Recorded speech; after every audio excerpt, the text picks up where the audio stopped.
Hello everyone, welcome back. I'm here with some NASA news, okay? And this is an eclipse warning. Summit County is urging residents to stay home on the day of the eclipse.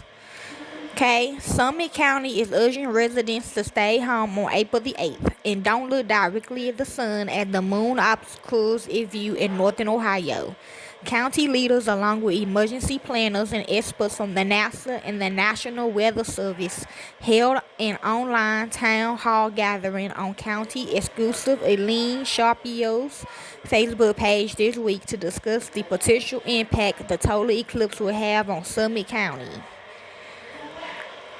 Eclipse countdown. Don't be in the dark about the total eclipse. The general consensus is this will be a once in a lifetime event that should not be missed. And county officials say the best view will be in your own backyard or a park within walking or biking distance of your home. The biggest concern is the crush of out of town visitors who are expected to descend on northern Ohio. Potential eclipse tourists could create gridlock in northern Ohio. A total eclipse in Ohio hasn't happened since 1806 and it won't happen again until 2099. This is a once-in-a-lifetime event for northern Ohio, and Summit County officials say it is such a memorious event that expect tens of thousands from nearby and far away to come here to be a part of history. They can't put a number to their prediction other than it could be a lot of visitors. The concern is not so much the hours leading up to the big event, said Emergency Manager Director Thomas Smoot, but the minutes and hours after the totality that will be at 3:15 p.m. and last 2 minutes and 49 seconds in Greater Akron.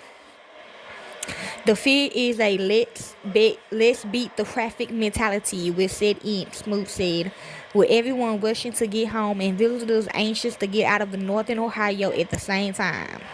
There are horror stories of gridlock traffic on interstates and thoroughfares lasting hours on end from previous total eclipses in other parts of the country.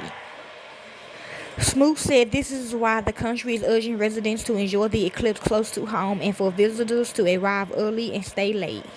A fair number of northern Ohio school districts have already canceled classes for the day and others having early dismissal, Smoot said, so buses are not on the roadways during the peak of the eclipse and the anticipated crush of traffic right away.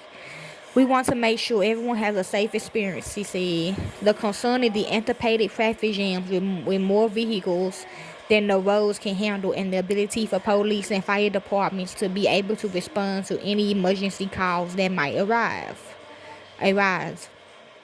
In a strange race, Summit County Public Health Commissioner Donna Scotta said residents should prepare for the eclipse like they would for a major storm or a calamity. The county is suggesting that residents take care of any errands ahead of time and avoid unnecessary travel. Scotta said those who have to travel in the region should be prepared that even a simple trip might not be so simple on April the 8th. Motorists should make sure they have a full tank of gas and food and water in the vehicle before venturing out should they get stuck in stalled traffic. We are telling everyone to stay home and watch the eclipse there, she said. Just when the troublesome traffic spots will be is hard to predict. A lot like where the weather might be like on April the 8th.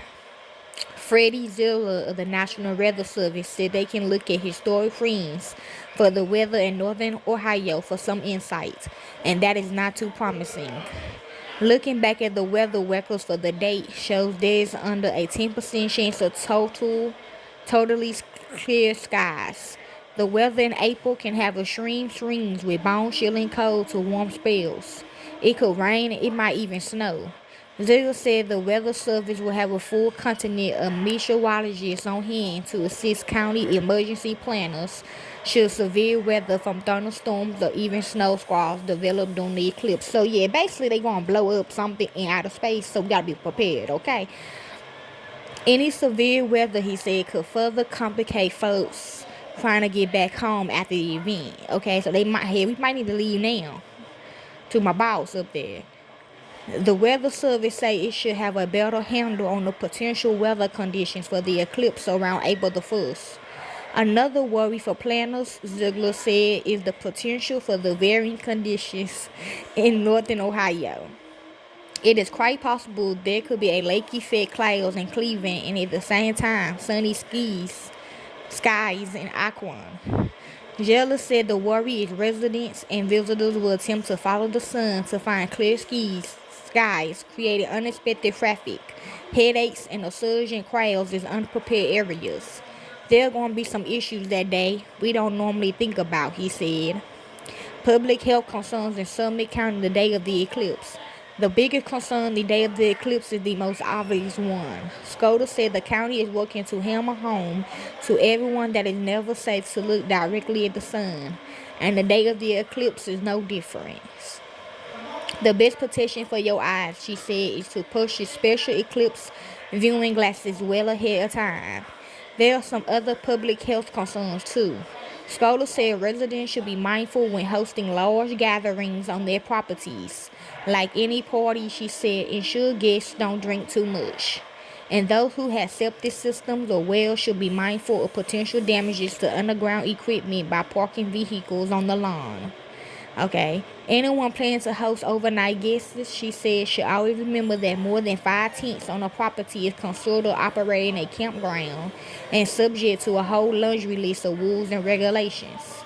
Another concern is the anticipated large number of vehicles on the roadways combined with anticipated large numbers of spectators and visitors walking along the sides of the roads, particularly in and around parks and large gatherings. This is a momentous event for the region, Scholar said, and folks should have fun but be mindful this will be far from a typical day. We want people to take this seriously, she said. What's the eclipse timeline in Greater Akron? The National Weather Service says the eclipse will start in Texas and then make its way across the country, passing over states including Oklahoma, Arkansas, Missouri, Illinois, Kentucky, and Indiana before arriving in Ohio. For Greater Akron, the eclipse will begin at 1:59 p.m. as the moon slowly casts its shadow across the sun. That's 15:06. Totality of complete darkness in Akron will be at 3:15 p.m. and last 2 minutes and 49 seconds. It will slowly get brighter outside and the eclipse will end at 4:49 p.m. Findlay will experience totality between 3:10 p.m. and 3:15 p.m. For Cleveland, it will be totally dark between 3:13 p.m. and 3:17 p.m. And in Aries, Pennsylvania, the totality will be between 3:16 p.m. and 3:20 p.m. What to expect when the eclipse happens? Things will progress slowly during the eclipse. Yeah, I have been feeling like that too lately. It would seem like nightfall and things slowly get darker, but it would get darker from above instead of from the rest. As the peak of totality, it would be as dark at night in northern Ohio, and street lights would come and birds would likely retreat to their nests. The temperature will also go down by as much as 15 degrees, and then the reverse will happen. It will get progressively brighter as more and more of the sun become exposed. There's another one my boss want me to just put it together with this one, and it is titled NASA urged U.S. public to listen during April the 8th total solar eclipse and report back. Okay, can we go on a grasshopper? I had a dream by a grasshopper. Well, I had a vision of one. Okay, let's begin. April the 8th total solar eclipse will not only be something you see, it will be something you experience on many levels. Part of that is the sights and sounds of how insects, animals, and nature react to sudden totality. In many of the eclipses I witnessed, I seen the cows return to the barn as the light levels gradually fall, cicadas build to a cacophony, then fall silent during totality, and birds panicking as night begins when they least expected it. Sounds of the eclipses. Eclipses are often thought of as a visual event, something that you see, said Kesley Perret, communication coordinator with the NASA-funded Eclipse Soundcapes project.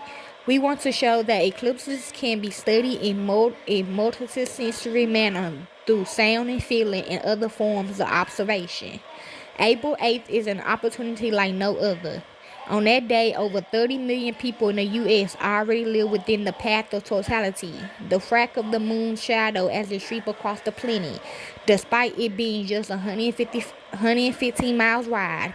That compared to 12 million people that live within the path during the last total solar eclipse in the U.S. 2017. Q, a large-scale citizen science project where we'll seek to collect the sights and sounds of a total solar eclipse as recorded by members of the public.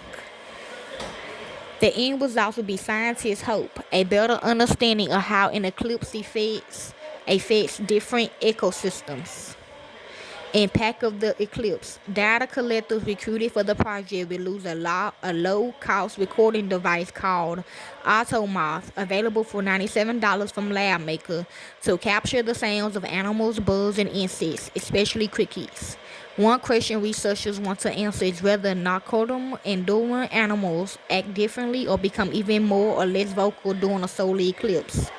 The more audio data and observation we have, the better we can answer these questions, said Pruitt. Contributions from participatory scientists will allow us to drill down in specific ecosystems and determine how the eclipse may have impacted each of them. However, participants don't have to have a tech background or spend big. Anyone, including blind or low vision people, can participate as data collectors by using an audio moth or an observer by writing down the multi-sensory observations and submitting them to the project website after the eclipse. Unique opportunities. Eclipse sound cases inspired by and based upon a similar study that showed animals and insects was infected by a total solar eclipse over the northern reaches of Canada and the U.S. on August 31st, 1932. During that study, 498 personal observations were collected from game wardens, naturalists, and members of the general public. It proved that animal behavior and sound cases changed during a solar eclipse. Eclipses have always presented scientists with unique opportunities to learn about our solar system, said Mary Kay Severino, co-lead of the Eclipse Soundcase Project. The Eclipse Soundcase Project is not only an opportunity for NASA to gather a large amount of scientific data, it's an opportunity for our participants to learn about the eclipse in a multi-sensory manner. Engage in eclipse experiences. The project for the 2024 eclipse comes in the wake of similar experiments in 2017 when scientists tracked the movement of bees. I just seen a video of bees on some man's car on YouTube. Doing and on either side of totality in 11 sites across the Pacific Coast, Rocky Mountains, and Midwest of the U.S. They place microphones in flowering bushes that occultly monitor the bees and reveal that they stop flying during totality, not because of a drop in temperature, but because of the lower light levels. The intentions of this project is to make the total solar eclipse on engaging and enjoyable experiences for everyone, said Dr. Henry Frey Winter. Yeah, I did do a video on that. Aquarius Tarot, go watch it. Hi to everyone and everything. We are excited to invite the public to participate in this opportunity to perform real and meaningful scientific research as equal participants. For the latest on all aspects of April the 8th total solar eclipse in North America, check my main feed for new articles each and every day, okay? So enjoy, y'all.